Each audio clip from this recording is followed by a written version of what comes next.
এই ধরনের ভিডিও দেখতে চ্যানেলটিকে লাইক কমেন্ট সাবস্ক্রাইব করে পাশে হয়ে গেল। হ্যাঁ এখনো এলো না, নিশ্চয়ই অন্য কোনো ব্যাপার আছে। May I come in ma'am? হ্যাঁ সে তো তুমি পারোই, কিন্তু আগে বলো তুমি এতক্ষণ কোথায় ছিলে? কেন ম্যাম? ওই যে বললাম টয়লেটে।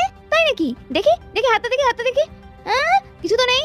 কি করছিলে এতক্ষণ? নিশ্চয়ই বই খাতা নিয়ে গিয়েছিলে, তাই না? না না ম্যাম, আমি ওসব কিছু করিনি ম্যাম, আমার আসলে এই অ্যাপই ছিল। ঠিক আছে তার মানে ওইসব অপকর্মগুলো তুমিই করছিলে। ছি যাও গিয়ে বসো, আবার পরীক্ষা দাও। আর মুন্নি এসে আবার ওর জায়গায় বসে পড়লো। আর এদিকে কিছুক্ষণ যেতে না যেতেই হঠাৎ করে মুন্নি তো আবার সেই আগের মতো পেটের মধ্যে মোচড় দিয়ে উঠলো। এই রে, আবার পেটের মধ্যে মোচড় দিচ্ছে। এতটা এক করলাম, তারপরেও কি আবার এখন পেটের মধ্যে কেমন খিমচে করছে। কিন্তু ম্যাম কি কোন মুখে বলবো? ম্যাম তো এমনি সন্দেহ করছে।